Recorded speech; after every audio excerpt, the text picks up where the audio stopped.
Last lecture में हम लोगों ने देखा कि अगर हमारे इनकमिंग या आउटगोइंग वेक्टर के बीच में टाई हो जाता है तो इस टाई को हम कैसे ब्रेक करते हैं। शुरुआत वही हुई थी कि अगर इनकमिंग वेक्टर के बीच में टाई हो रहा है तो हमारे पास रूल बहुत क्लियर था। हमने कहा था कि अगर दो डिसीजन वेरिएबल के बीच में टाई होता है, सिलेक्शन आर्बिट्री होता है। अगर स्लैग के बीच में और डिसीजन के बीच में टाई होता है तो हम हमेशा प्रेफरेंस देंगे इनकमिंग वेक्टर में डिसीजन वेरिएबल को। दो स्लैग के बीच में टाई होता है तो ऐसे में किसी को भी आर्बिट्री सिलेक्शन कर लिया जाएगा। दो सरप्लस के बीच में टाई होता है, आर्बिट्री सिलेक्शन हो जाएगा। स्लैग के सरप्लस के बीच में टाई होगा, आर्बिट्री सिलेक्शन होगा। कुल मिलाकर के जब जब हमारे पास टाई होने पर एक इनकमिंग वेक्टर डिसीजन वेरिएबल होगा तो हम डिसीजन वेरिएबल को प्राथमिकता देंगे। ये तो पिछला केस था। इसी तरह आउटगोइंग वेक्टर में टाई हुआ था। आउटगोइंग वेक्टर में अगर दो के बीच में टाई हो रहा है कि कौन बेसिस को छोड़ करके जाएगा, हमने कहा था आर्बिट्री सिलेक्शन किया जा सकता है। रूल्स अपने पास मौजूद थे कि हम S1 और S2 जो हमारे स्लैग वेरिएबल के कॉलम थे उनको लेकर के रेशियो निकाल करके रूल फॉलो किए थे। अब हम अगले टॉपिक की तरफ बढ़ रहे हैं। अगला टॉपिक है अल्टरनेटिव या फिर कह सकते हैं मल्टीपल सॉल्यूशन। जब हमारे पास सॉल्यूशन, एक सॉल्यूशन मैंने निकाला, मान लो मैंने मैक्सिमा की किसी प्रॉब्लम को सॉल्व किया या मिनिमा की किसी प्रॉब्लम को सॉल्व किया। मैक्सिमा या मिनिमा की उस प्रॉब्लम को सॉल्व करने पर मुझको एक सॉल्यूशन मिला जो कि मेरा ऑप्टिमम सॉल्यूशन हो गया। सामने वाला कहे कि क्या इसका कोई और सॉल्यूशन भी एग्जिस्ट कर सकता है कि नहीं। अब इसके लिए बात करें मल्टीपल सॉल्यूशन कैसे आता है। हेडिंग डाल देना अल्टरनेटिव या मल्टीपल ऑप्टिमल सॉल्यूशन। हेडिंग है अल्टरनेटिव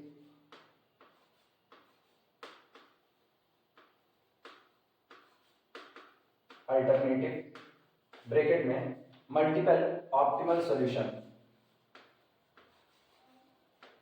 मल्टीपल ऑप्टिमल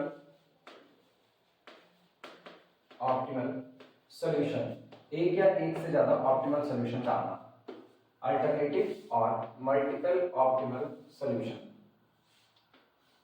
इसमें समझना जैसे हम मान लो किसी प्रॉब्लम को सॉल्व करें तो किसी प्रॉब्लम को सॉल्व करने पर हम लोग ऑप्टिमलिटी टेस्ट में क्या करते हैं, हम लोग पहले कैलकुलेट करते हैं जेडजे, ऊपर यहाँ पर मौजूद होता है सीजे और दोनों का डिफरेंस निकालते हैं सीजे माइनस जेडजे। अगर प्रॉब्लम किसकी है, मैक्सिमा की है, ऐसे में जो यहाँ पर सीजे माइनस जेडजे आया होता है जैसे C1 minus Z1, C2 minus Z2, C3 minus Z3, C4 minus Z4, अगर ये सारे के सारे लेस देन और इक्वल टू 0 हैं हम कहते हैं ऑप्टिमलिटी की कंडीशन अराइव हो चुकी है।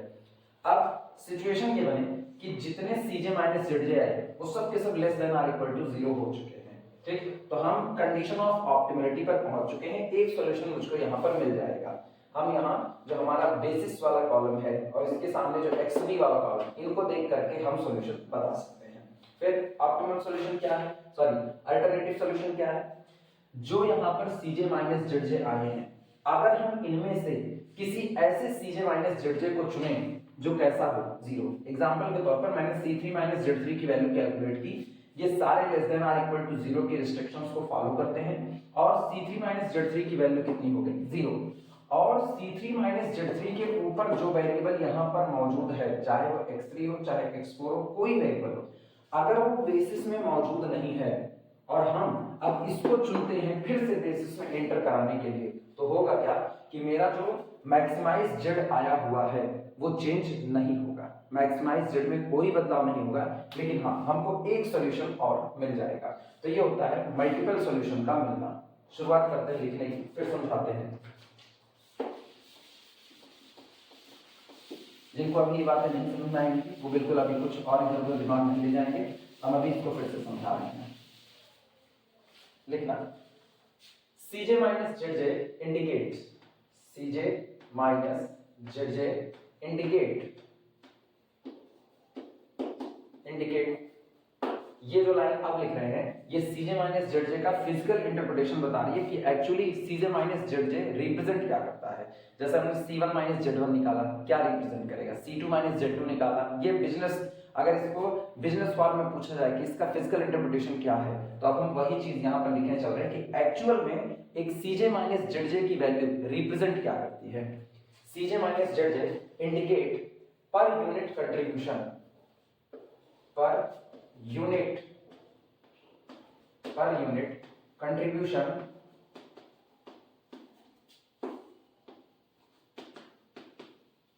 Cj minus Zj indicate per unit contribution in objective function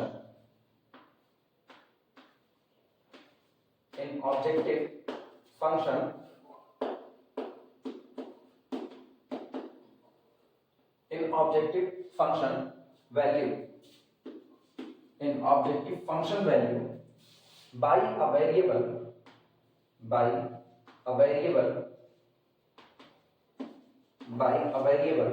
ठीक, which chosen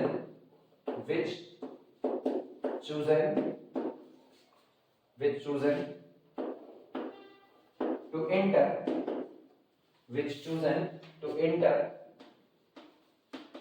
enter into basis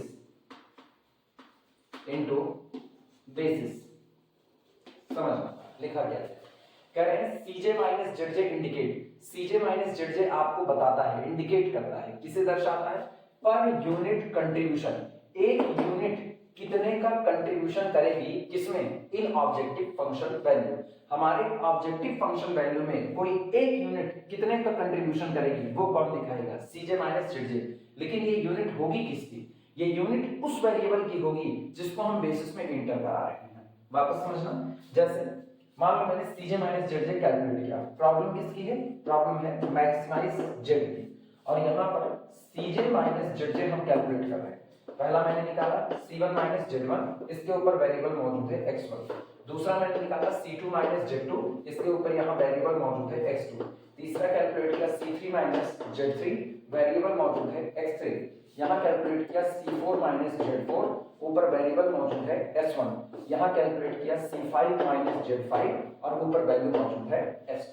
मान लो ये केस बनता है, होगा क्या, अगर हम ऑप्टिमलिटी की कंडीशन की बात करें तो ऑप्टिमलिटी की कंडीशन है कि अगर प्रॉब्लम मैक्सिमा की है तो उसी दिन आपका सॉल्यूशन ऑप्टिमम होगा जिस दिन all Cj minus Zj less than or equal to कितना है, 0। लेकिन अगर ये सारे less than or equal to 0 नहीं है तो हम इनमें से जो लार्जेस्ट पॉजिटिव है उसको चुनते हैं इनकमिंग वेक्टर के लिए या की कॉलम को सिलेक्ट करने के लिए। अब एग्जांपल के तौर पर C1 माइनस Z1 मैंने कैलकुलेट किया तो C1 माइनस Z1 तो -5 आ गया, मैंने C2 माइनस Z2 कैलकुलेट किया तो ये कितना आ गया 8, C3 माइनस Z3 कैलकुलेट किया तो ये आ गया 4, C4 माइनस Z4 -5 आ गया, ये आपका 0 आ गया। अब हम गौर करें तो कुछ वैल्यू तो नेगेटिव है, कुछ वैल्यू 0 है, लेकिन ये दोनों वैल्यू कैसी रहेगी, पॉजिटिव। तो हम क्या करेंगे, लार्जेस्ट पॉजिटिव को चुनेंगे इनकमिंग वेक्टर के तौर पर, यानी ये कहेगा कि आपका x2 अब बेसिस में क्या कर जाएगा, एंटर कर जाएगा, और x2 बेसिस में एंटर करेगा तो ऑब्वियस सी बात है जब कोई डिसीजन वेरिएबल या कोई भी वेरिएबल हमारे बेसिस में एंटर कर रहा होता है तो वो हमारे ऑब्जेक्टिव फंक्शन की वैल्यू में सुधार कर रहा होता है। कितने का सुधार करेगा वो सुना, इसके लिए किसके, x2 के लिए C2 माइनस Z2 की वैल्यू 8 आई है, इसका मतलब ये है कि जब x2 बेसिस में एंटर करेगा तो हमारे गोल मैक्सिमाइज Z में 8 रुपए पर यूनिट का सुधार करेगा, 8 रुपए पर यूनिट का, यानी जिस वक्त x2 बेसिस में एंटर करेगा वो तुरंत डिक्लेयर कर देगा कि बेसिस में x2 को लाने से मैक्सिमाइज Z में 8 रुपए का इंक्रीजमेंट आएगा। अब अगर x2 की 4 यूनिट इंटर कर गई तो 4 यूनिट इंटर करने का मतलब 832 रुपए का सुधार आएगा, अगर 5 यूनिट इंटर कर गई तो 8 पंचे 40 रुपए का सुधार आएगा। तो जितनी यूनिट x2 की आ रही है उसमें पर यूनिट कंट्रीब्यूशन कितने रुपए का, 8 रुपए का, ये वही बता रहा है जितना आया है।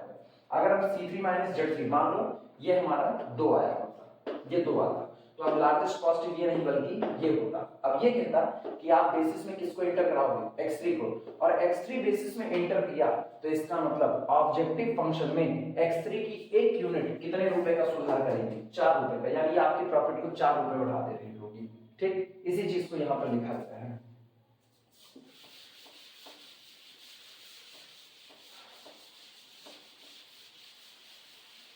हम लोगों ने लिखा Cj minus Zj indicate, Cj minus Zj दर्शाता है पर यूनिट कंट्रीब्यूशन, एक यूनिट कितने का कंट्रीब्यूशन करेगी, किसमें, in objective function value by a variable, एक वेरिएबल के द्वारा, विच चूजन, जिस वेरिएबल को आपने चुना हुआ है, to enter into the basis, जिस वेरिएबल को आपने बेसिस में एंटर करने के लिए चुना है उस वेरिएबल की एक यूनिट आपके ऑब्जेक्टिव फंक्शन में कितने रुपए का सुधार करेगी वो आपको कौन बताता है, Cj माइनस Zj। अगर यही प्रॉब्लम किसकी है, मिनिमाइजेशन की है, फिर ध्यान देना प्रॉब्लम किसकी है, मिनिमाइजेशन की। तब हम क्या करते हैं, लार्जेस्ट नेगेटिव को चुनते हैं इनकमिंग वेक्टर के तौर पर। इसका मतलब क्या हुआ, इसका मतलब मैंने C1 माइनस Z1 कैलकुलेट किया, किसके लिए, x1 के लिए, C2 माइनस Z2 कैलकुलेट किया x2 के लिए, C3 माइनस Z3 कैलकुलेट किया x3 के लिए, C4 माइनस Z4 कैलकुलेट किया S1 के लिए, C5 माइनस Z5 कैलकुलेट किया S2 के लिए। ऑप्टिमलिटी की कंडीशन क्या होती कि r greater than or equal to 0 होते, लेकिन मैंने चेक किया तो मुझको पता चला कि ये आपका पॉजिटिव आ गया, ठीक, लेकिन ये आपका -5 आ गया और ये आपका -10 आ गया, ये आपका पॉजिटिव आ गया और ये आपका पॉजिटिव आ गया। तो अब हम क्या करते हैं, लार्जेस्ट नेगेटिव कौन है ये, इनको हम चुनते कहाँ, यानी x3 को हम चुनते बेसिस में एंटर करने के लिए। और जैसे x3 बेसिस में एंटर होता, वो डिक्लेयर करता कि वो आपकी लागत में उसकी 1 यूनिट कितने रुपए की कमी लाएगी, 10 रुपए की। यानी सॉल्यूशन में अगर मुझे को x3 की 5 यूनिट मिलती, तो x3 की 5 यूनिट जाने का मतलब है कि उसकी 1 यूनिट कितने रुपए की कमी कर रही है, 10। तो 5 यूनिट आने का मतलब है 10 बचे 50 रुपए की कमी कर चुकी होती।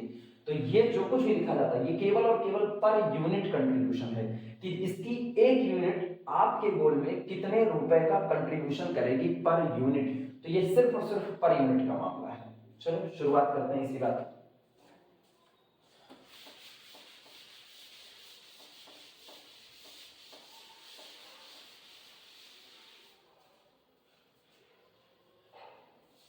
इसके बाद देखना, फॉर एग्जाम्पल अब हम इसी बात को जो मैंने वहां पर समझाया उसने यहां समझाया। फॉर एग्जाम्पल ये एक्चुअली वाइवा के पर्पस से ज्यादा जरूरी है जब पूछा जाता है कि आप बताइए CJ माइनस ZJ रिप्रेजेंट क्या करता है। For example in a maximization problem, in a maximisation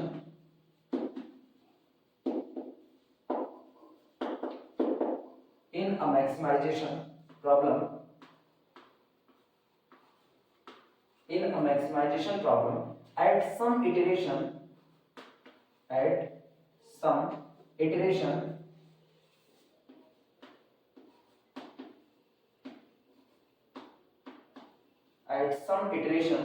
B get हम प्राप्त करते हैं, B get C5 minus Z5 is equal to 9, that is largest positive मान लो यही है, largest positive। B get C5 minus Z5 is equal to 9 and it is largest positive, and select और चुनते हैं, and select x5 to enter into the basis,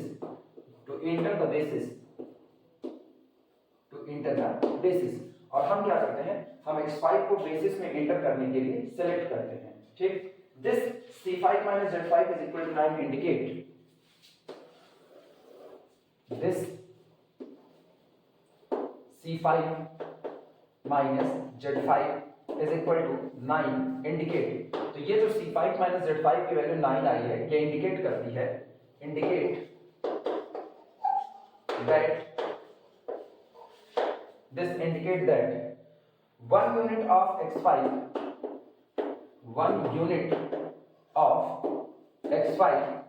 contribute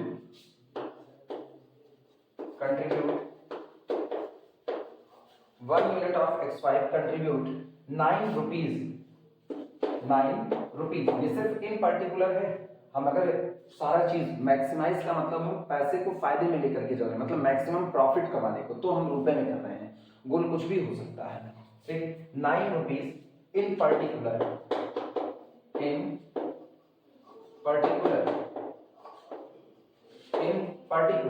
in objective function,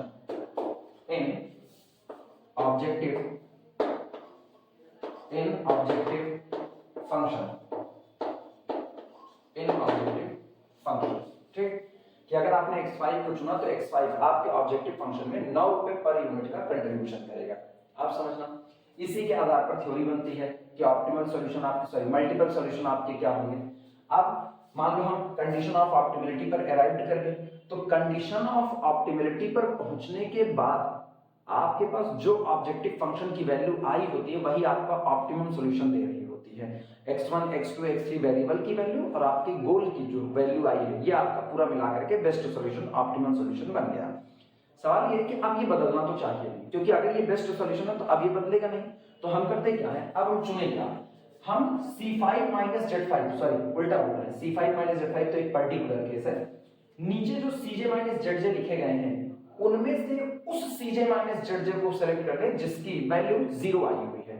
तो अगर CJ minus ZJ की value 0 है और हम उसको सिलेक्ट कर रहे हैं इनकमिंग वेक्टर के तौर पर, तो इसका मतलब यह है कि मेरे ऑब्जेक्टिव फंक्शन में उसकी एक यूनिट 0 रुपए का कंट्रीब्यूशन करेगी। और जब 0 रुपए का कंट्रीब्यूशन है तो इसका मतलब मेरे गोल की वैल्यू तो बदलने वाली है नहीं, केवल x1 x2 x3 जो ये आपके वेरिएबल आए हैं इनकी वैल्यू में चेंज आ जाएगा। और इनकी वैल्यू में चेंज आएगा तो आपको एक सॉल्यूशन ऑलरेडी मिला था, दूसरा आपको मिल गया है। That's called multiple solution. अब यही काम हम लोगों को करना है, नोट कर लो तो आगे बढ़ते हैं।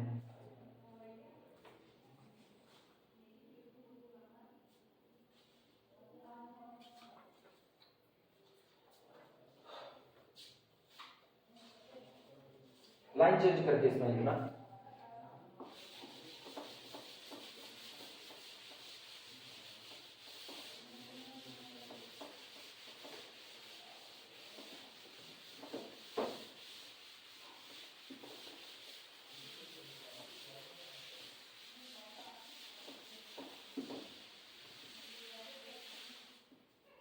लाइन चेंज करके लिखना, after arriving at optimal condition, after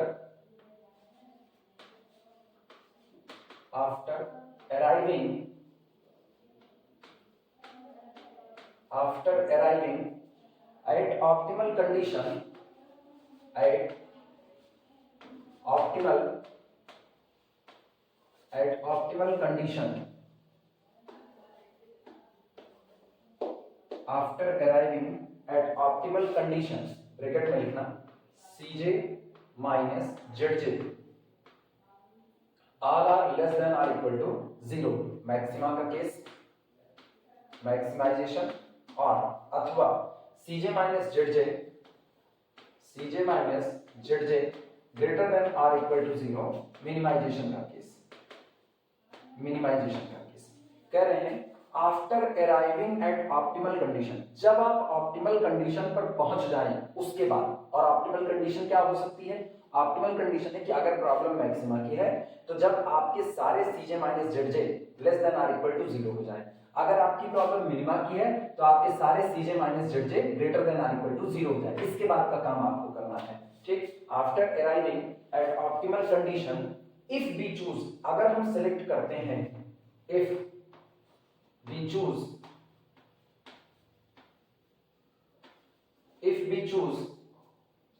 a non-basic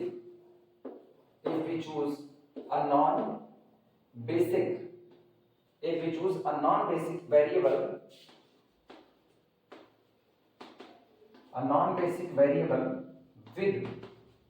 with CJ minus ZJ equal to 0, with CJ minus ZJ is equal to 0, क्योंकि जो वेरिएबल बेसिस में होते हैं वही सॉल्यूशन दे रहे होते हैं, तो जो बेसिस में मौजूद नहीं है ऐसे वेरिएबल को सिलेक्ट करें और उस वेरिएबल के लिए CJ माइनस ZJ कितना होना चाहिए, 0।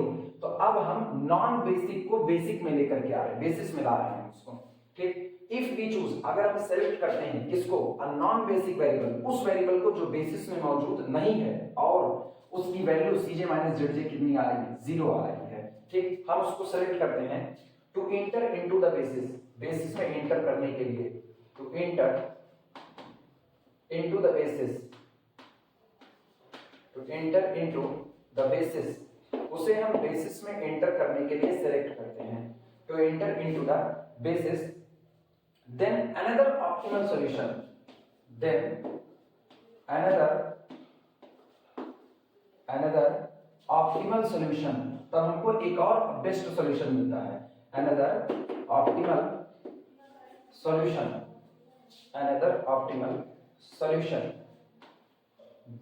then another optimal solution so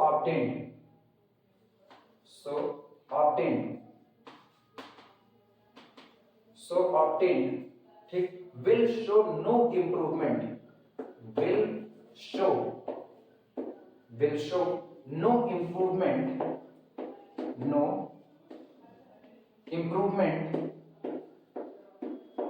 will show no improvement in the value of objective function in the value of objective function in the value of objective function in the value of objective function। तब ऐसे case में अब जो हमको एक और optimal solution मिलता है वो हमारे ऑब्जेक्टिव फंक्शन की वैल्यू में कोई भी इंप्रूवमेंट नहीं दिखाता। वो अलग बात है कि डिसीजन वेरिएबल जो है वो कुछ और बदल करके आ जाते हैं, यानी सॉल्यूशन तो आपको अलग मिल जाता है लेकिन आपके गोल में कोई चेंज नहीं होता है। पूरा नोट कर लो, इसके बाद हम लोग न्यूमेरिकल लगाते हैं तुरंत।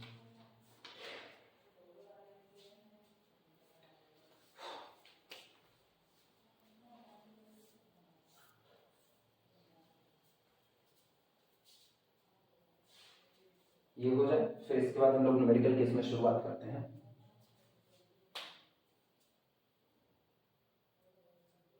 बहुत सिंपल सा काम है, सिर्फ एक काम करना है, जब कंडीशन ऑफ ऑप्टिमलिटी अराइव्ड हो जाए उस वक्त हम लोग चेक कर ले कि कौन सा वेरिएबल है जो अब बेसिस में मौजूद नहीं है और हम चले जाएं उसके लिए सीजे माइनस जेड को देखने। हमने उसके लिए सीजे माइनस जेड को देखा, अगर उसके लिए सीजे माइनस जेड नेगेटिव है तो छोड़ दो और वहां पर कुछ करने की जरूरत नहीं, लेकिन अगर उसके लिए सीजे माइनस जेड आपको 0 मिलता है तो आप उसको चुन सकते हो वापस बेसिस में इंटर कराने के लिए। और जैसे आपने उसको बेसिस में इंटर कराने के लिए चुन लिया, बस कंडीशन ये, अब आपको फिर से ऑब्जेक्टिव फंक्शन में कोई सुधार होने वाला नहीं है, लेकिन हाँ वैल्यू आपको बदल करके डिसीजन वेरिएबल्स की या किसी और वेरिएबल्स की मिल जाएगी। न्यूमेरिकल की शुरुआत करने देखना।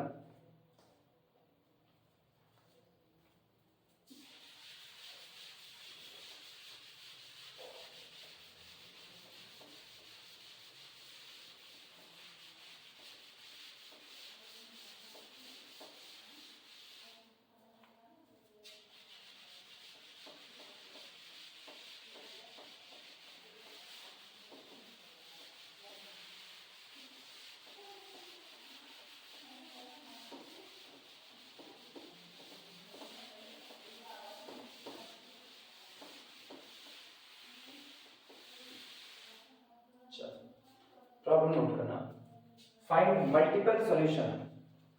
प्रॉब्लम है प्रॉब्लम फाइंड मल्टीपल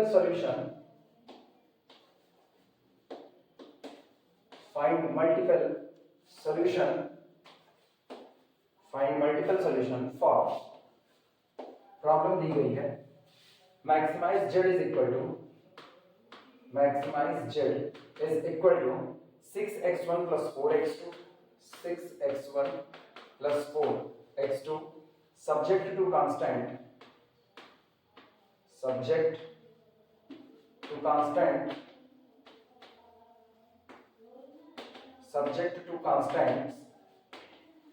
जो शर्तें हैं वो हैं 2x1 plus 3x2 less than or equal to 30। अगली शर्त है 3x1 plus 2x2 less than or equal to 24। इसके बाद फिर and x1 plus x2 greater than or equal to 3 और लास्ट में x1 x2 all are greater than or equal to 0। ये रहेगा। हमको इस न्यूमेरिकल के लिए मल्टीपल सॉल्यूशन निकालना है, यानी एक बार हम बेस्ट सॉल्यूशन निकालेंगे ऑप्टिमल सॉल्यूशन, और उस ऑप्टिमल सॉल्यूशन को निकालने के बाद फिर हम एक और ऑप्टिमल सॉल्यूशन निकालेंगे। सबसे पहला काम इसे स्टैंडर्ड फॉर्म में कन्वर्ट करना, यहां पर कन्वर्ट कर रहे हैं, ठीक। इन स्टैंडर्ड फॉर्म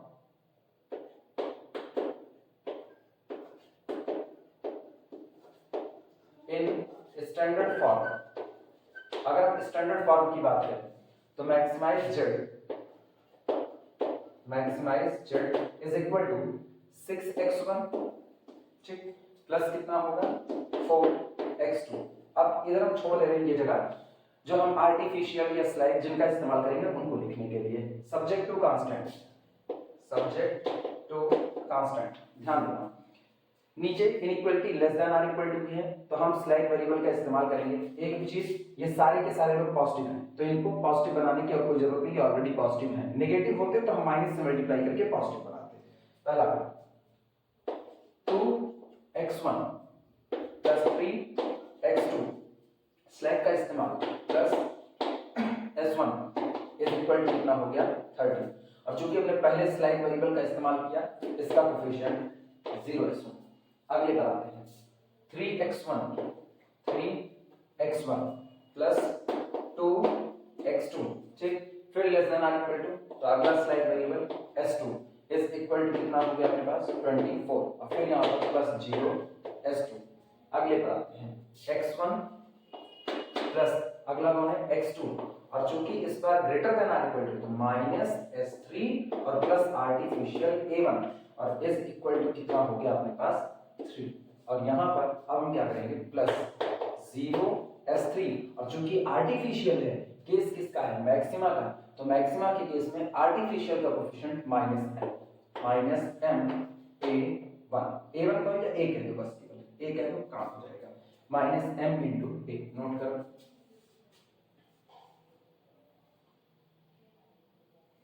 अगर ये मिनिमा का केस होता तो इस आर्टिफिशियल वेरिएबल का कोफिशिएंट यहाँ पर प्लस m चढ़ाया जाता।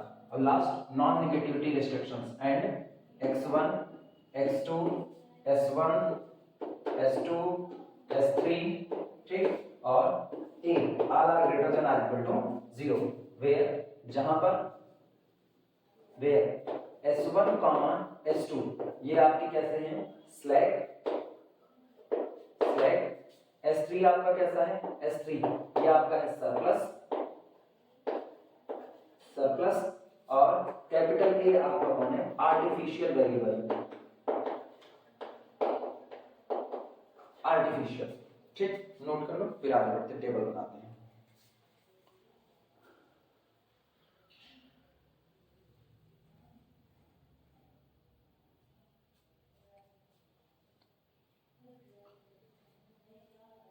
अगला काम होगा इनिशियल सॉल्यूशन फाइंड आउट करने का।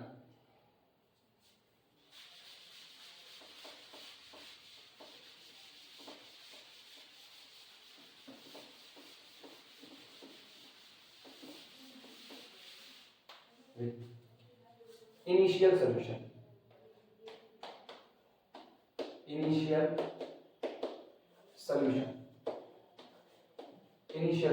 हम करते क्या है number of constant 1 2 3 number of variable 1 2 3 4 5 6 तो इसका मतलब 3 को 0 सेट कर दिया जाए बराबर के इधर s1 बचेगा बराबर के इधर s2 बचेगा और ये आर्टिफिशियल बचेगा बाकी सारे सेट कर दिए जाएंगे 0 के।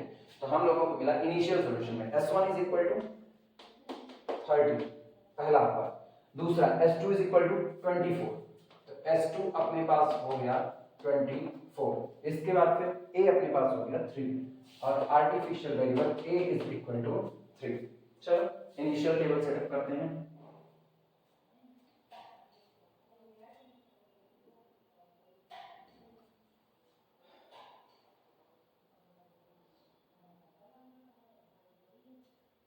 ये पूरा कंप्लीट हो हम लोग इनिशियल टेबल सेटअप करने की शुरुआत करें।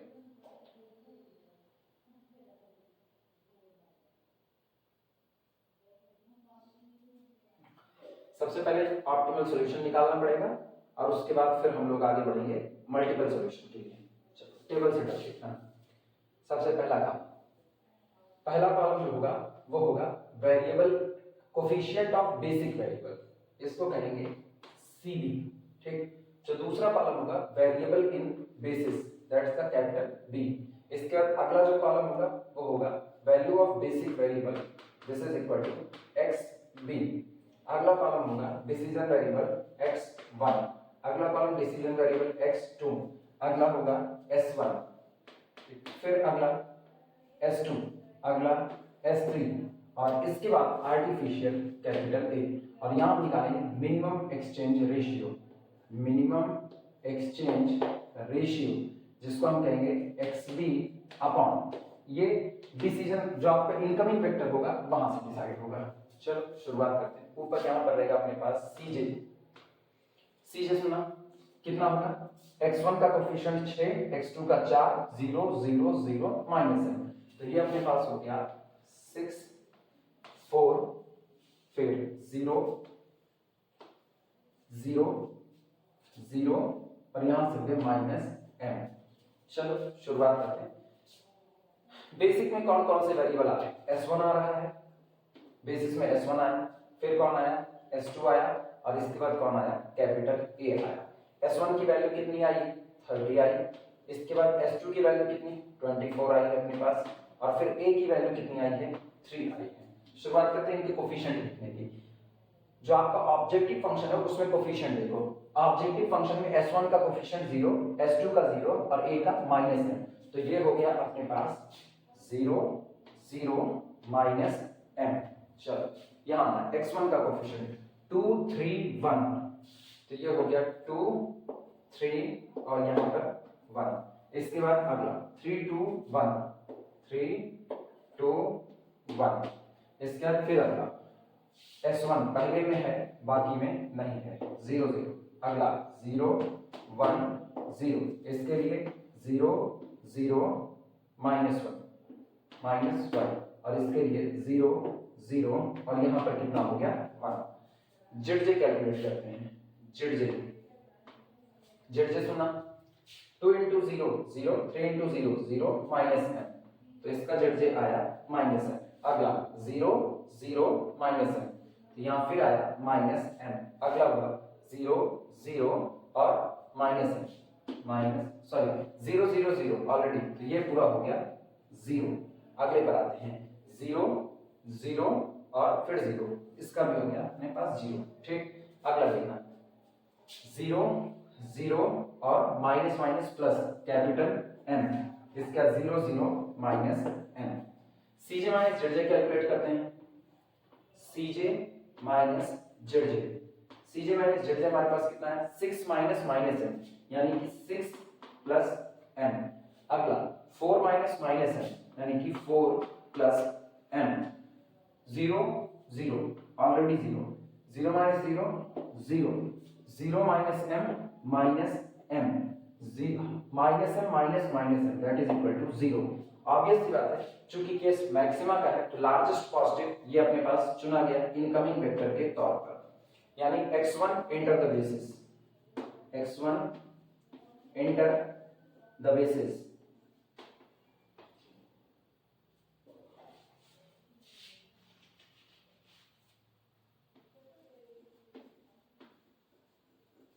x1 enter the basis. ठीक, आउटगोइंग क्या होगा, xv अपॉन x1,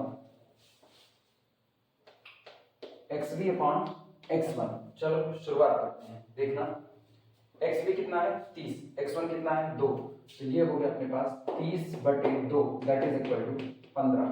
अगले पर आते हैं 24/3, तो 24/3 आर्थिक 24। ठीक, अगले पे आते हैं 3/1 already 3/1 that is equal to 3। Minimum कौन है ये, तो इसके सामने एरो लगाते हैं, पता है आर्टिफिशियल वेरिएबल ए बेसिस को छोड़ करके चला जाएगा, A leave the basis, A leave the basis, artificial variable A basis को छोड़ करके चला जाएगा। और चूंकि आर्टिफिशियल बेसिस को छोड़ रहा है इसलिए नई टेबल में ए का कॉलम डिलीट कर दिया जाएगा। की एलिमेंट देखें तो ऑलरेडी की एलिमेंट मेरे पास कितना है 1, कोई दिक्कत नहीं।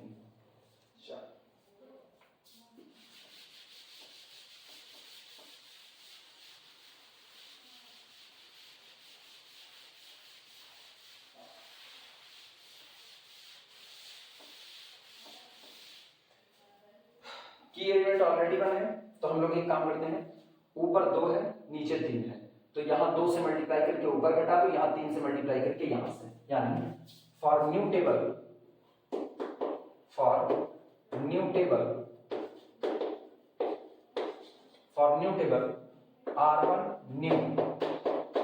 R1 new is equal to R1 old, पुरानी वाली पहली रो से R1 ओल्ड में से घटा दिया जाएगा 2 गुना R3 न्यू, R3 क्योंकि R3 न्यू और R3 ओल्ड दोनों एक बराबर होगी, ऑलरेडी ये 1 है इसलिए इसमें कोई बदलने की गुंजाइश नहीं है।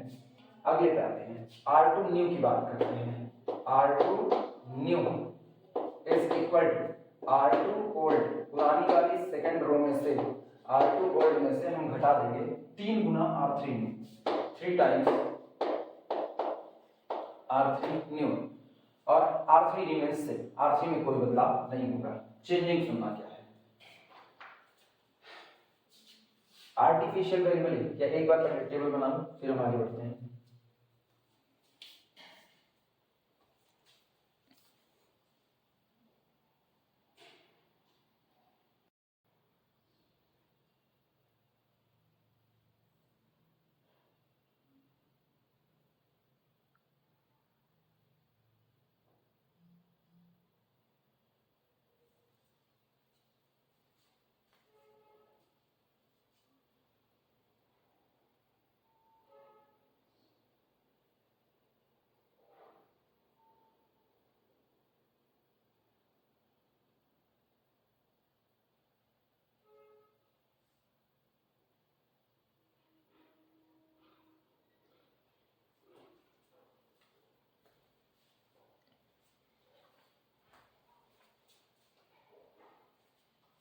आर्टिफिशियल बेसिस को छोड़ करके जाता है, अपना कोफिशिएंट साथ लेके जाएगा।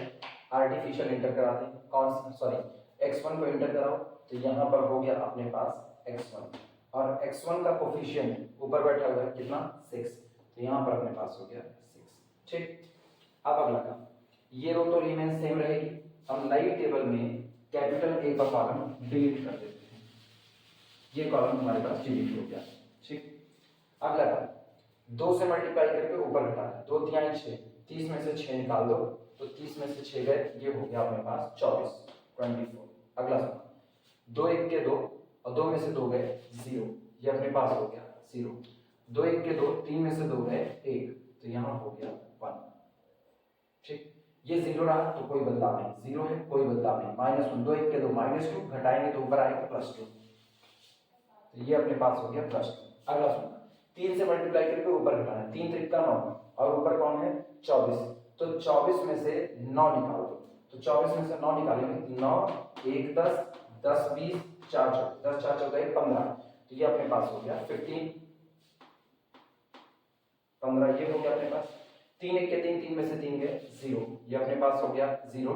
3 1 के 3, 2 में से 3 गए -1, तो ये हो गया -1, इसमें कोई बदलाव नहीं, कोई बदलाव। 3 1 के 3 -3, घटाएंगे तो +3। अब ZJ फिर से कैलकुलेट होगा, CJ माइनस ZJ फिर से कैलकुलेट होगा। ठीक, ये बात हो गया सीधे। चलो, ये रही सारी बातें। अब ये मिनिमम एक्सचेंज रेशियो वापस कैलकुलेट किया जाएगा। ZJ कैलकुलेट करते हैं, 0 0 6 के 6, अगला 0 0 6 के 6, इधर 0 0 0, ऑलरेडी ये डन, 0 0 0 0, ये भी कितना रहा 0। अगला 6 into 2 sorry 0 into 2 0 0 into 3 0 6 into -1 -6, घटाते हैं कितना बनेगा 6 minus 6 0, 4 minus 6 -2, 0 minus 0 0, 0 minus 0 0, 0 minus 6 that is +6। तो all Cj minus Zj less than or equal to 0 होता तब तो कंडीशन ऑफ ऑप्टिमलिटी थी, लेकिन एक पॉजिटिव रह गया, फिर लार्जेस्ट पॉजिटिव, तो कौन S3 enter the basis, S3 enter the basis, S3 enter the basis, S3 basis में एंटर करेगा, छोड़ के कौन जाएगा वो देखते हैं। तो जब S3 बेसिस में एंटर करेगा तो XB अपॉन यहाँ कितना हो जाएगा S3। चल शुरुआत करते हैं, देखना 24/2 यानी 12, तो 24/2 ये आपका हो गया 12। अगला 15/3, 15/3, 3 बचे 15, ये हो गया। नेगेटिव से डिवाइड नहीं होता इसलिए डैश, कौन बेसिस को छोड़ के जाएगा मिनिमम रेशियो, इसके ठीक सामने आओ S2, S2 leave the basis, S2 leave the basis, S2 leave the basis. और की एलिमेंट देखना इससे ऊपर उससे पीछे की एलिमेंट आपका हुआ 3, ये हमारे पास है की एलिमेंट। नोट करो, आगे बढ़ते हैं, पूरी टेबल बनाओ।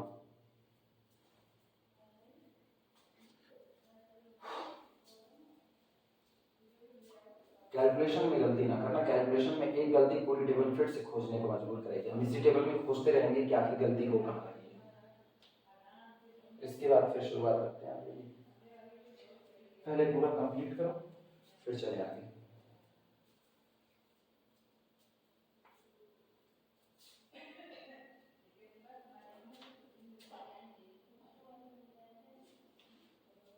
चल शुरुआत करते हैं।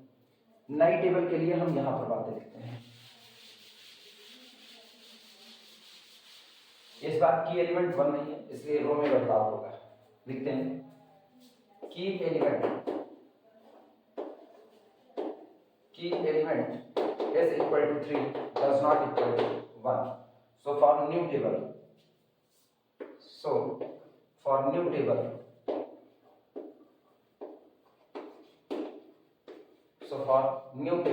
नई टेबल के लिए R2 new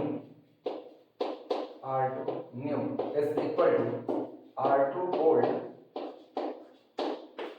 divided by 3। एक काम का। दूसरा, इसके नीचे ये कौन है? -1 है, तो ऊपर वाले को सीधे नीचे जोड़ दिया जाएगा, यानी R3 new is equal to R3 old new, पुरानी वाली R3 में हम ऐड कर देंगे किसको? R2 new को। ये काम होगा। और ऊपर 2 है तो यहाँ 2 से मल्टीप्लाई करके ऊपर घटा दो, तो R1 new is equal to R1 old, हाँ ठीक है, R1 old minus 2 times of the R2 new। चलो शुरुआत करते हैं। सबसे पहला काम, जो बेसिस को छोड़ के जा रहा है उसे बाहर करना है। S2 लीव द बेसिस, अपना कोफिशिएंट साथ लेके जाएगा। एंटर कौन किया? S3 enter the basis, coefficient साथ लाया 0। शुरुआत करते हैं। पहले पूरे में 3 से डिवाइड लगाओ, तो 3 × 5 = 15। यहाँ पर अपने पास कितना हो गया? 5 आ गया। ठीक, ये 0 लिखेगा, ये जाएगा -1/3, ये 0 रहेगा, ये हो जाएगा 1/3, 1/3, ये अपने पास कितना हो जाएगा? 1, ये हो गया 1, बाकी ये तो डिलीट हो जाएगा। अच्छा, ऊपर वाले को सीधे नीचे जोड़ दो, तो 5 3 8, ये अपने पास हो जाएगा 8। ठीक, ऐड किया 1 ही रहेगा, इसमें ऊपर वाला ऐड करो, यानी 1 - 1/3, तो ये एक्चुअली है 3/3, दैट इज इक्वल टू 2/3, तो ये अपने पास हो जाएगा 2/3। ठीक, अगला ऊपर वाले को नीचे ऐड करना है, ये 0 रहा, ऊपर वाले को नीचे ऐड करो, ये 1/3 हो जाएगा, 1/3, और इसको ऐड करोगे तो ये कितना हो जाएगा? 0, ये खत्म। इसमें 2 से मल्टीप्लाई करके ऊपर वाले में से घटा दो, 2 × 5 = 10, और 24 में से 10 निकाल दो, तो ये कितना हो जाएगा? 40। ठीक, 2 से मल्टीप्लाई करो 0, कोई फर्क नहीं, 2 से -2/3 ऊपर वाले से घटाते हैं तो 1 + 2/3 हो जाएगा। ठीक, 1 + 3 1 के 3 2 5, 5/2, तो ये अपने पास हो जाएगा 5/2, 5/2। 2 से मल्टीप्लाई करके घटाओ, कोई फर्क नहीं, 2 से 2/3 ऊपर घटाएंगे -2/3, -2/3, 2 1 के 2, 2 में से 2 गए 0, ये रहा। अब सारी चीजें फिर से, ये डिलीट, इनका काम अपने पास से खत्म हो गया, ये थी एलिमेंट वाली बात भी खत्म। ठीक, ये वापस कैलकुलेट किया जाएगा। चलो शुरुआत करते हैं। सबसे पहला काम ZJ कैलकुलेट करना, 0 0 6, ये रहा। ये थोड़ी सी गलती है, यहाँ शायद हमें 5/2 लिख दिए, 5/3 था। हाँ, यहाँ पर जो था ये 1 + 2/3 था, तो 3 1 के 3 2 5, ये 5/3 था, सॉरी, अभी तो ये गड़बड़ी हो जाती है, इसको कर दें 5/3, अब सही है। चलो कैलकुलेट करते हैं ZJ, ये कितना? 0 0, और ये 6 इंटू 2/3, 6 इंटू 2/3, 3 के 3, 3 दूनी 6, 2 दूनी 4, इधर अपने पास कितना है 4। अगला देखते हैं 0 0 0, तो ये कितना रहा 0। अगली बार 0 0 और यहाँ पर आया 2, ठीक। अगला 0 0 into 1 0, 6 into 0 0, cj minus zj, 6 minus 6 0, 4 minus 4 0, 0 minus 0 0, 0 minus 2 -2 और 0 माइनस 0 0, यानी कि सारे के सारे cj minus zj all are less than or equal to 0 implies that optimal condition arrived, optimal condition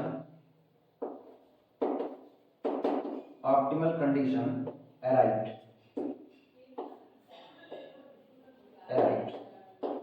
जो हमारी बेस्ट कंडीशन थी वो हमको मिल चुकी है।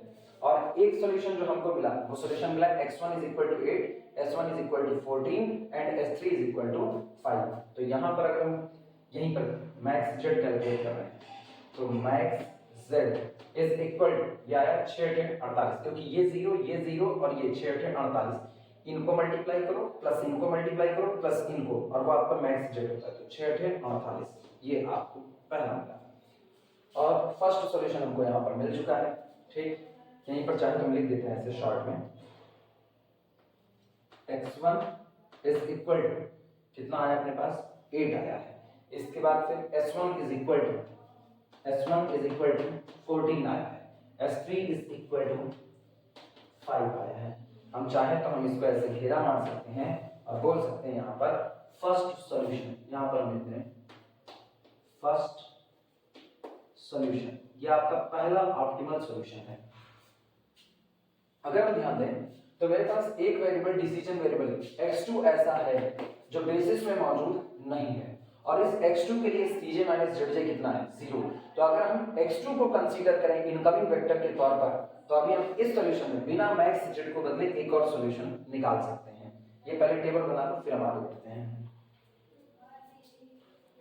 फिर एक और सॉल्यूशन अभी तुरंत इसका निकालते हैं। इसको वही कॉर्नर पर ऐसे लिख देना फर्स्ट सॉल्यूशन, ठीक। चल इनका काम तो खत्म हो गया। टेबल जहां पर बनी होगी उसके इस बगल में हम लोग लिख सकते हैं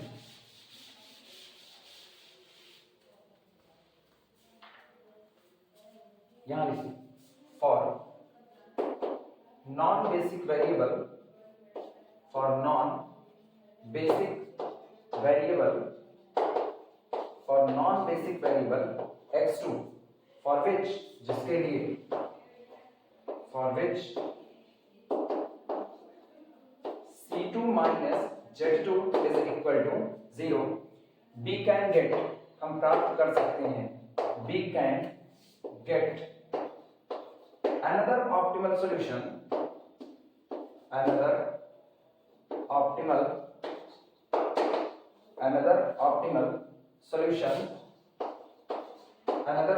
solution by taking x2, by taking लेते हुए, by taking x2 as new incoming vector, as new incoming vector, as new incoming vector। वो नॉन बेसिक वेरिएबल x2 जिसके लिए c2 माइनस z2 0 आ रहा है, उसको नया इनकमिंग वेक्टर अगर हम कंसीडर करें तो हम एक और ऑप्टिमल सॉल्यूशन निकाल सकते हैं। चलो शुरुआत करते हैं, देखते हैं।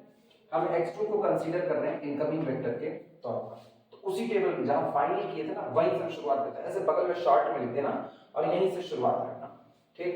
तो x2 enter the basis, x2 enter the basis, x2 basis में इंटर करता है, ठीक। कौन छोड़ के जाएगा वो सुनना, xb अपॉन x2। चलो बेसिस को छोड़ के जाने वाला को देखना, यहां पर लिखना है 14/5/3, 14 अपॉन 5/3, ठीक। दैट इज इक्वल टू 42/5, ठीक। 8 पंचे 40, 8 पॉइंट समथिंग होगा ये आपका जो है, ये 8 पॉइंट समथिंग होगा। अगला देखना अब नेगेटिव है, नेगेटिव से डिवाइड नहीं हो सकता, छोड़ दिया। इसके बाद आते हैं 2/3, तो 8/2/3, तो यहाँ लिखना 8/2/3 दैट इज इक्वल टू 8 3 24 बटे कितना 2, और मेरे को पता है 12 दूनी 24, ये 12 आया। वो 8 पॉइंट समथिंग, ये 12, तो इसका मतलब छोड़ करके कौन जाएगा, ये रहा सामने मौजूद S1 leave the basis, S1 leave the basis, S1 leave the basis, S1 basis को छोड़ करके जाएगा और उसकी जगह X2 बेसिस में इंटर करेगा। ये टेबल में सारा काम ऐसे ही कर लो, वो बगल में लिख लो, फिर हम शुरुआत करते हैं इसको सॉल्व करने की। सेकंड ऑप्टिमल सॉल्यूशन अब यहीं से हम लोग निकालेंगे।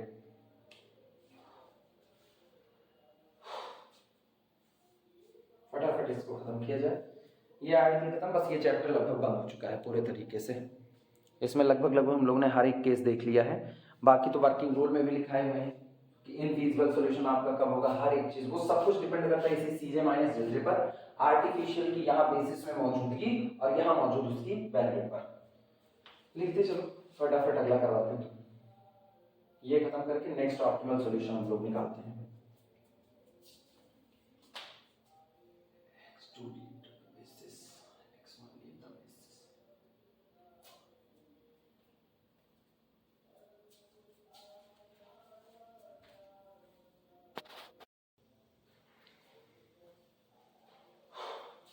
इनको हम चुनते हैं की एलिमेंट के तौर पर, ये हमारे पास आया की एलिमेंट, की एलिमेंट। चल शुरू करते हैं, फिर कैलकुलेशन आगे बढ़ाते हैं। मिनिमम एक्सचेंज रेशियो का कॉलम हम डिलीट कर रहे हैं, ये हम फिर से कैलकुलेट करेंगे। x2 खत्म, जरूरत पड़ेगी तो ये खत्म, इनको हटा रहे हैं, 7 हो गया। इसके बाद हम लोग इनको हटा रहे हैं, यहाँ ऑपरेशन लिखेंगे, नई टेबल के लिए लिखना की एलिमेंट,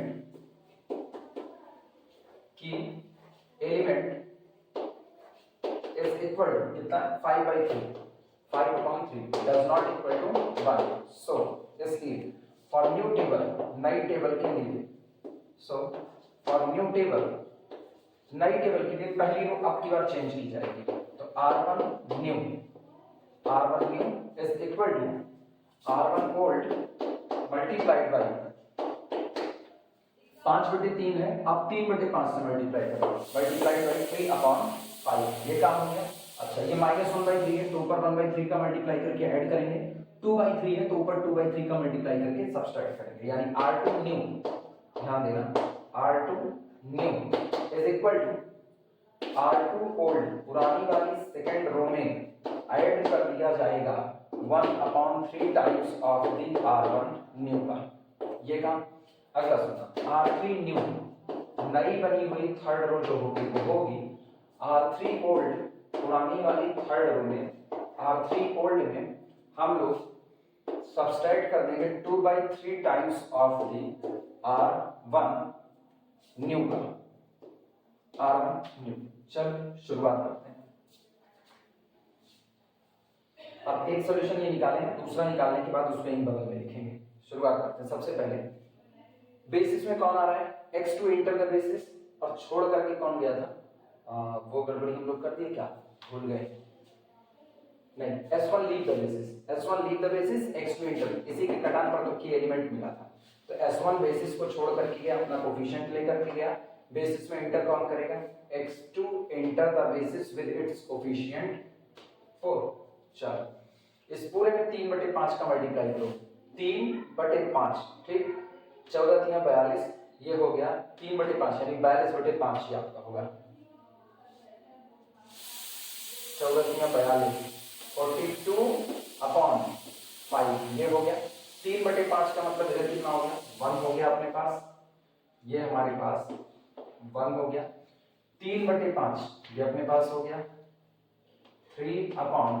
अच्छा 3/5, 3 से 3 कटा -2/5, तो ये अपने पास हो गया -2/5, और ये अपने पास 0 ही रहेगा, ठीक। चलो शुरुआत में ऊपर 1/3 से मल्टीप्लाई करके नीचे वाले में ऐड करना है, 1/3, गौर करना, 3 1 के 3 और 3 चौक 12 यानी 14 3 42, ये हो गया 14/5। नीचे ऐड करना है, वापस सुनना, ऊपर कितने का 1/3 का मल्टीप्लाई करके नीचे ऐड करना है। तो ऊपर 1/3 का मतलब है 14 3 42, 14/5 और नीचे ऐड करो तो 5 + 14/5। हम इसको लिख सकते हैं 25/5, ये लिख सकते हैं।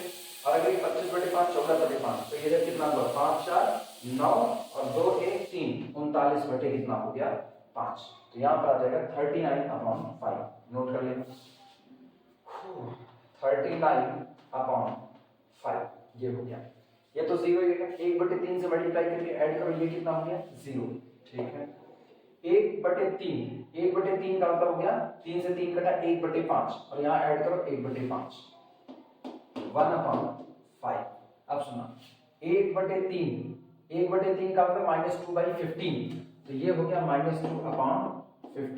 ठीक, और इसको नीचे वाले में ऐड करना है, तो ऐड करेंगे तो 1/3 -2/15। यहाँ पर देखना कितना होगा, ऊपर नीचे 5 से मल्टीप्लाई करो, 5 1 के 5, 5 3 आई 15, 5 में से 2 गए कितना होगा 3/15, 3 1 के 3, 3 बचे 15, 1/5। तो ये अपने पास आया 1/5। ठीक, ये मान रहेगा, कोई फर्क नहीं। अगले पे आते हैं, 2/3 है तो 2/3 से मल्टीप्लाई करके घटाना है। सुनना 2/3 से मल्टीप्लाई करोगे, देखो आएगा कितना, ये अपने पास आएगा 2/3 और 14 3 42, 14 दूना 28, 28/5। जिनको दिक्कत लगी वो इधर देखना, हमने कहा 2/3 से मल्टीप्लाई कर रहे हैं 42 बटे किसमें 5 में, 3 1 के 3 और 14 3 42, 14 दूनी 28, 28/5। और 28/5 करने के बाद उसको यहाँ से घटाना है, तो 8 - 28 बटे कितना हो गया 5। ठीक, 8 पंचे 40, ये आ गया 40 - 28/5। अब बोलो 28 2 30 10 40, यानी कि आ गया आपका 12/5। तो यहाँ पर हो जाएगा 12/5, लिखना 12/5, ये अपने पास हो गया 12/5। ठीक, चलो अगला काम, 2/3 का मल्टीप्लाई करके ऐड किया, कोई फर्क नहीं, सॉरी घटाना है। 2/3 का मल्टीप्लाई करके सब्सट्रैक्ट किया, ये कितना हो जाएगा 0। अच्छा, तो ये अपने पास हो गया 0। ठीक, अब 2/3 का मल्टीप्लाई करो, 2/3 का मतलब है 3 से 3 कटा 2/5 और इसके बाद यहां से सब्सट्रैक्ट करना है 2/3 यानी 2/5 और सब्सट्रैक्ट करेंगे तो -2 अपॉन कितना हो गया 5। ये रहा 2/3 का मल्टीप्लाई करना है, तो 2/3 यानी कि -4/15, -4 अपॉन कितना हो गया 15, और उसको यहां से सब्सट्रैक्ट करना है तो 1 + 1/3 + 4/15 कितना आया, इधर हम कर देते हैं 5 और इधर 5 की आई 15। ठीक, 5 4 9/15, 3 3 का 9, 3 बचे 15, 3/5। तो यहाँ पर अपने पास आ जाएगा 3/5, 3/5। ठीक, चलो 2/3 का मल्टीप्लाई करके कोई फर्क नहीं, 0 का 0 ही रहेगा। ठीक, ये 0 रहेगा। चलो अब फिर से हम ZJ और CJ - ZJ कैलकुलेट करेंगे। भारी काम है ये। चलो ZJ कैलकुलेट करते हैं। अच्छा, ये हटा देते हैं, ये एलिमेंट वाली बात खत्म। चलो देखना 4 × 0 0, 0 × 0 6 × 1 6, ये तो अपना 6 रहा। 4 × 1 4 0 0, ये अपने पास कितना रहा 4। अगला सुना, हाँ 4 3 12/5। ठीक है, 12/5 ये कितना हो गया 0 और -6/5, तो एक तो हो गया 12/5 और एक हो गया -6/5, यानी आया कितना ये 6/5। तो यहाँ हम लिखते हैं 6/5। ठीक है, अगला काम देखते हैं -8/5, ये हो गया -8/5। ठीक है, इसके बाद फिर 0 और ये हो गया 6 × 18/5, तो प्लस कितना हो गया 18/5, दैट इज इक्वल टू आया कितना 10/5, दैट इज इक्वल टू 2। तो इसका मतलब यहाँ पर कितना बनेगा 2 बना अपने पास। अच्छा, फिर अगला आते हैं 4 × 0 0, 0 × 1 0, 6 × 0 0, CJ - ZJ 6 - 6 0, अगला 4 माइनस 4 0, अगला 0 minus 6 by 5 minus 6 by 5 minus minus minus 6 upon 5, 0 minus 2 minus 2, और ये कितना 0। फिर से एक बार or CJ minus Z J greater less than or equal to 0, this is less than or equal to 0, सभी के सभी अगेन ऑप्टिमल सॉल्यूशन हुआ।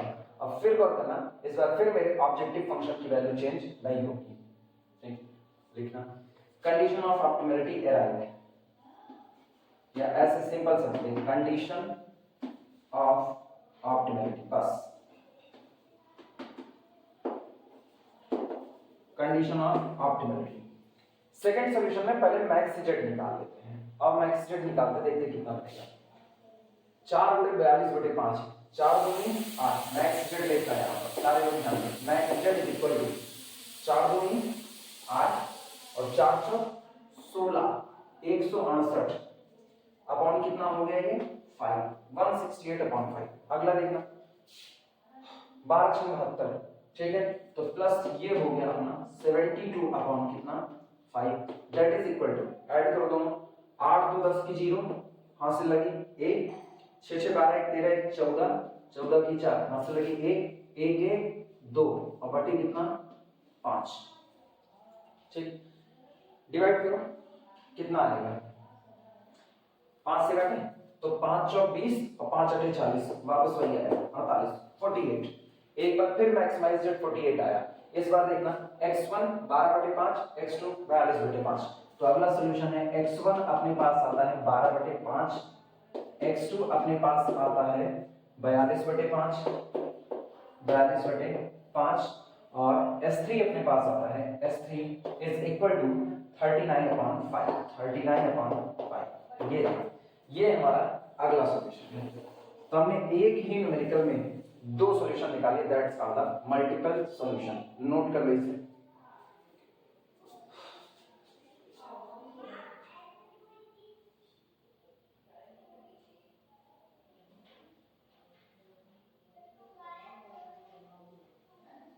अब इसी से हम इन्हीं 2 वैल्यू जो अपने को मिली है, 2 कॉम्बिनेशन, इसी से हम तुमको इनफाइनाइट वैल्यू निकालना सिखाते हैं। पहले ये पूरा नोट कर लो, तो हम इनफाइनाइट वैल्यू भी बताते हैं।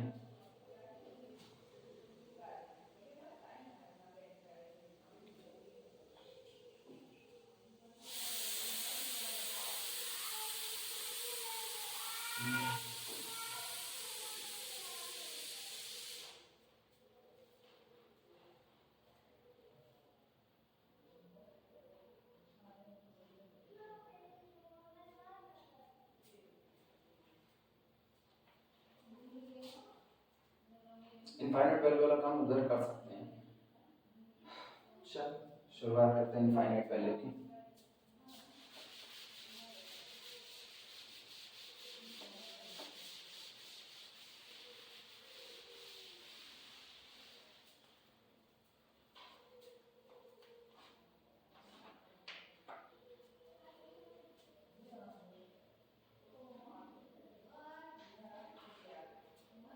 चल शुरुआत करते, देखना हम इधर यहां पर लिख रहे हैं वेरिएबल,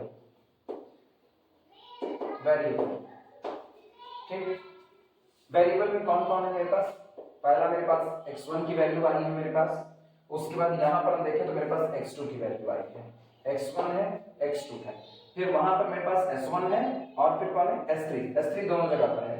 तो यहाँ पर जितने वेरिएबल आपके सॉल्यूशन में आए हैं उनको लिख रहे हैं, इनफाइनाइट सॉल्यूशन लिखने की कोशिश कर रहे हैं। देखना पहले चुना x1 को, फिर यहाँ x1 के बाद और कोई नहीं, यहाँ पर देखें तो यहाँ x2 आया हुआ है, तो x1 लिख लिया, x2 लिख लिया, s1 आया था s1 लिख लिया, और s3 सॉल्यूशन में आया है तो मैंने यहाँ पर क्या लिख दिया s3 लिख लिया। यहाँ पर सॉल्यूशन लिखना, यहाँ पर सॉल्यूशन लिख रहे हैं सॉल्यूशन, और अभी हम जो सॉल्यूशन लिख रहे हैं ये हमारा पहला सॉल्यूशन लिखेंगे और यहाँ पर हम दूसरा सॉल्यूशन। पहले सॉल्यूशन सुना, पहले सॉल्यूशन में x1 कितना आया है 8 आया है, तो पहले सॉल्यूशन में x1 को 8 लिख लिया। पहले सॉल्यूशन में x2 चेक करो कितना आया है 0, तो है ही नहीं तो 0 लिख दिया। पहले सॉल्यूशन में s1 कितना आया है 14, इसको 14 लिख दिया। पहले सॉल्यूशन में s3 कितना आया है 5, तो इसको मैंने 5 लिख दिया। अब दूसरे सॉल्यूशन में x1 कितना आया है 12/5, तो इसको मैंने लिख दिया 12/5। फिर अगले सॉल्यूशन में इसी में x2 कितना आया 42/5, इसका मैंने लिख दिया 42/5। फिर इसमें s1 कितना आया, s1 है ही नहीं तो s1 की वैल्यू क्या चल जाएगी 0, और s3 कितना आया 39/5। ये मैंने ऐसे सजा कर लिया। अब उधर हम बताएंगे कॉम्बिनेशन के थ्रू इनफाइनाइट सॉल्यूशन कैसे मिलते हैं।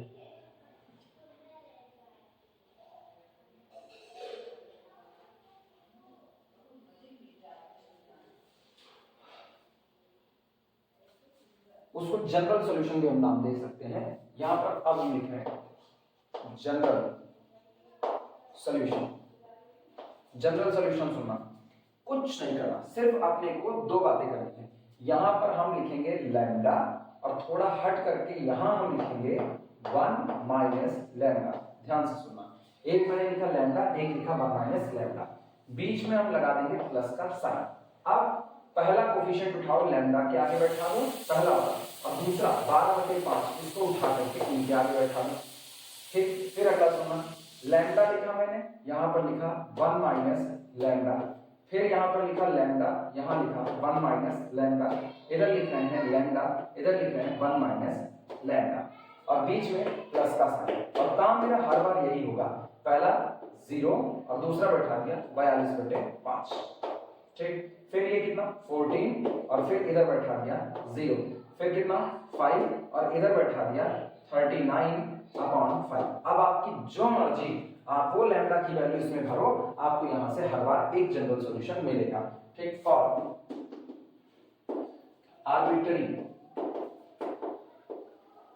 Arbitrary lambda we can find, हम प्राप्त कर सकते हैं we can find infinitely many solution, infinitely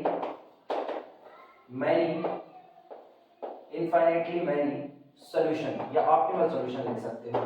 lambda की अलग अलग, एक्चुअली ये वेक्टर इक्वेशन से आता है, किसी लाइन का वेक्टर इक्वेशन लिखने का ये तरीका होता है। तो हमको जो भी सॉल्यूशन मिलेगा एक लाइन पर मिलेगा, उस लाइन पर मेरे पास इनफाइनाइट पॉइंट है तो इनफाइनाइट सॉल्यूशन मिलेंगे। तो ये आपका जनरल सॉल्यूशन बहुत सिंपल सा है। इसमें लैम्डा का मल्टीप्लाई करो, इसमें 1 माइनस लैम्डा का दोनों जोड़ दो, लैम्डा का 1 माइनस लैम्डा का जोड़ दो, लैम्डा का 1 माइनस लैम्डा का जोड़ दो, लैम्डा 1 माइनस लैम्डा ऐड कर दो, और लैम्डा की जो मर्जी आप वो वैल्यू कर दो, आपको जो सॉल्यूशन मिलेगा ये आपका जनरल सॉल्यूशन है, और आपका ये ऑप्टिमल सॉल्यूशन ही देगा। ये होता है एक सॉल्यूशन, ये रहा दूसरा सॉल्यूशन। यहां जो मर्जी लैम्डा करो, तीसरा चौथा पांचवा छठवां सातवां जो मर्जी वो सॉल्यूशन आप यहां से उतने निकाल सकते हो। ये न्यूमेरिकल यहां पर खत्म होता है।